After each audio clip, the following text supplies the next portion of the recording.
بہت پسند ہے۔ چنانچہ ایک دفعہ اللہ کے نبی صلی اللہ علیہ وسلم کے یہاں ایک مہمان آئے۔ اللہ کے نبی صلی اللہ علیہ وسلم نے اس مہمان کو اٹھایا، بٹھایا۔ اب وہ مہمان جو تھا اسے کھانے کی ضرورت تھی۔ اللہ کے رسول نے پہچان لیا کہ اسے کھانے کی ضرورت ہے، چنانچہ اللہ کے رسول صلی اللہ علیہ وسلم نے اپنے گھر آدمی بھیجا کہ دیکھ کر آؤ کچھ کھانے پینے کو ہے کہ نہیں۔ حضرت عائشہ کے یہاں گیا، جانے والا دوسرے ازواج مطہرات کے یہاں گیا، کہیں پر کوئی کھانے کے لیے کوئی چیز نہیں۔ اللہ کے رسول صلی اللہ علیہ وسلم نے پھر صحابہ سے کہا بھائی ایک مہمان ہے، کوئی آدمی اس مہمان کو لے جائے اور اس مہمان کو اپنے یہاں کھانا کھلائے، ان کی ضیافت کرے، ان کو اپنے ساتھ لے جاؤ۔ ہے کوئی آدمی ایسا؟ حضرت ابو طلحہ انصاری رضی اللہ تعالیٰ وہ اس مہمان کو لے کر گھر گئے، مہمان کو بٹھا دیا، اپنی زوجہ محترمہ سے کہا کہ گھر میں کچھ کھانے کو ہے، مہمان آیا ہے، اللہ کے رسول نے بھیجا ہے، میں ساتھ لے کر آیا ہوں، اگر کچھ کھانے پینے کے لیے ہو تو حاضر کرو۔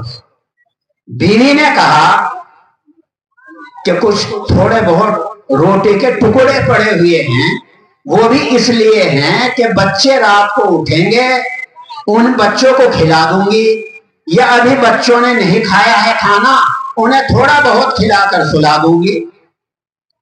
حضرت ابو طلحہ انصاری نے یہ کہا کہ کوئی بات نہیں ہے، ہمارے بچے تو رہ جائیں گے، کوئی بات نہیں، بچوں کو ویسے ہی سلا دو، انہیں بہلا بہلا کر سلا دو، یہ تو سو جائیں گے، مگر مہمان آیا ہے، مہمان کی دیکھ بھال کرنی۔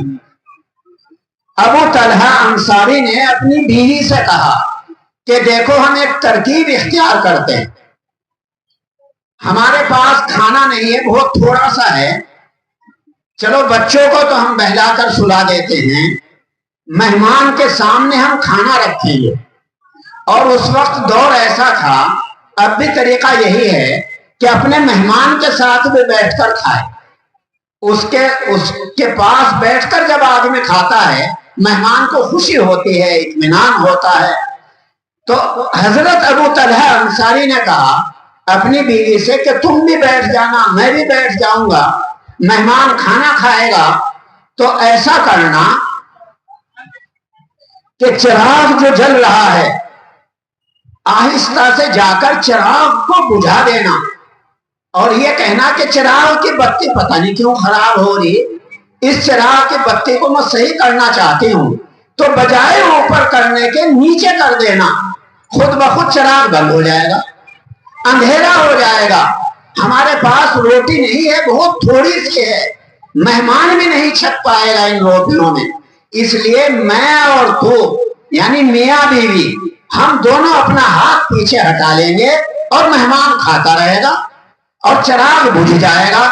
بہرحال بیوی نے ایسا ہی کیا کہ آہستہ سے اٹھی اور کہا کہ چراغ کو دیکھتی ہوں یہ چراغ میں کیا ہو رہا ہے، پہلے یہ بلب تو نہیں تھے، یہ بجلیاں یا قمقمے نہیں تھے، بلکہ چراغ جلتا، مٹی کا تیل ڈالتے تھے، چراغ جلتا تھا، سب جانتے ہیں اس میں ایک بتی ہوتی تھی، اسے نیچے کھینچ تو بند ہو جاتا تھا۔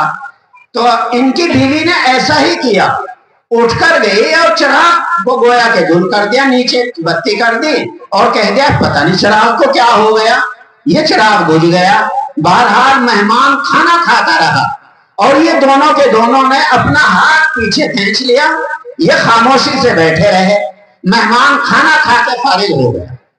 صبح ہوتی ہے، صبح کو اللہ کے رسول صلی اللہ علیہ وسلم کے پاس حضرت ابو طلحہ انصاری پہنچے۔ اللہ کے رسول کو معلوم ہو گیا، اللہ نے بتا دیا بذریعہ وحی۔ تو اللہ کے رسول نے ابو طلحہ انصاری سے کہا اے ابو طلحہ، رات جو تم لوگوں نے، تو نے، تیری بیوی نے ایک ترکیب اختیار کی تھی اور مہمان کو کھانا کھلایا تھا، مہمان تو شکم سیر ہو گئے اور تم بھوکے سو گئے، اللہ کو تمہاری یہ ادا بہت پسند آئی اور اللہ کو ہنسی آ گئی۔ دیکھو اللہ کا ہنسنا کوئی معمولی چیز ہے بھائی، آدمی کب ہنستا ہے؟ جب خوش ہوتا ہے۔ تو اللہ خوش ہو گئے اس مہمان کی جو مہمان نوازی کی بیوی نے اور حضرت ابو طلحہ انصاری، اس ان کے فعل کے اوپر اللہ خوش ہو گئے، اللہ کو ہنسی آ گئی۔ تو اللہ کے نبی صلی اللہ علیہ وسلم نے یہ بات بتلائی حضرت ابو طلحہ انصاری۔ تو خلاصہ یہ ہے دوستو کہ اگر ہمارے اندر سماحت ہو، سخاوت